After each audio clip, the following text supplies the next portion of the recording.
Hello అండి, అందరికీ hi. ఈరోజు బూందీ చేస్తున్నానండి. దానికోసం ఫస్ట్ 2 గ్లాసుల చక్కెర వేసి పాకానికి పెట్టేశాను నేను. 2 గ్లాసులు వేసేసి ఇంకా అందులో ఒక హాఫ్ గ్లాస్ వాటర్ పోసి పాకం కోసం అనేసి రెడీ చేసి పెట్టేశాను. ఇక్కడ ఇంకా 2 గ్లాసెస్ చక్కెర వేసుకున్నా కాబట్టి 2 గ్లాస్ పిండి తీసుకొని మొత్తం 2 గ్లాసెస్ పిండి తీసుకొని అవి పాలు కాచి చల్లగా అయినాక పాలతోన మొత్తాన్ని మిక్స్ చేసుకుంటున్నాను. ఓన్లీ పాలతోనే మిక్స్ చేసుకోవాలి బూందీకి. సో ఆల్మోస్ట్ మిక్స్ చేసేసాను. అందులో బూందీ కలర్ కోసం అనేసి నేను పసుపు వేసాను. ఇంకా వేరే కలర్స్ ఏవి యూస్ చేయలేదు. ఇంకా బాండి పెట్టేసి అందులో మొత్తం ఇంకా ఇలా చూపించినట్టు మొత్తం ఇలా చూసారా ఎంత పర్ఫెక్ట్గా పడుతుందో. కింద ఎక్కువ వేయొద్దు, దానికి సరిపడినంత వేస్తే సరిపోతుంది. ఎక్కువ వేస్తే మళ్ళీ ఒకదానిపైన ఒకటి పడేసి అవి మంచిగా రావు. అంటే ఒకదానిపైన ఒకటి అలా అతుక్కుంటాయి. అలా రాకూడదంటే కొంచెం వేసి మొత్తాన్ని ఇలా అనేసేయాలి.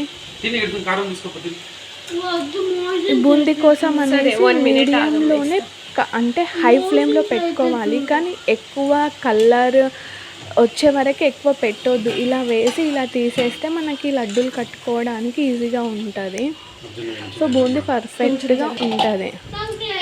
సో ఇంకా చూసారు కదా, ఇంకా లాస్ట్ అవి ఎలా కొంచెం మెత్తగా అయితే కొన్ని అలా ఉంటాయి. ఇంకా మొత్తం వేసేసాము.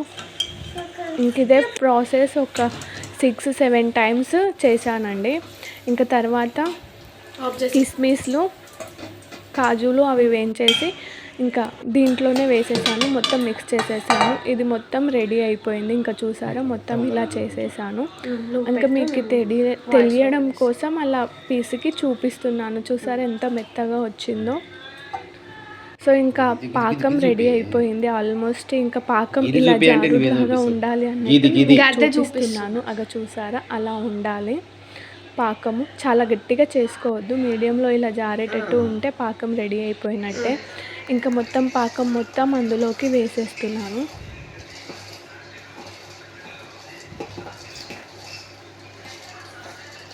మొత్తం వేసేసి మిక్స్ చేసుకోవాలి. ఇంకా అందులోనే కండ చక్కెర అంటే స్వీట్లో బూందీలోనికి అలా తగులుతుంటే బాగుంటుంది అనేసి నేను కండ చక్కెర మొత్తం దంచి అందులో వేసాను. ఇంకా డ్రై ఫ్రూట్స్ మొత్తాన్ని వేసి ఇంకా మొత్తాన్ని మిక్స్ చేస్తున్నాను. ఇంకా ఆల్మోస్ట్ బూందీ అయితే రెడీ అయిపోయింది. చాలా టేస్ట్ వచ్చింది ఫ్రెండ్స్. కానీ నేను ఇక్కడ లడ్డూలు కట్టలేదు, సింపుల్ బూందీ రెడీ అయిపోయింది.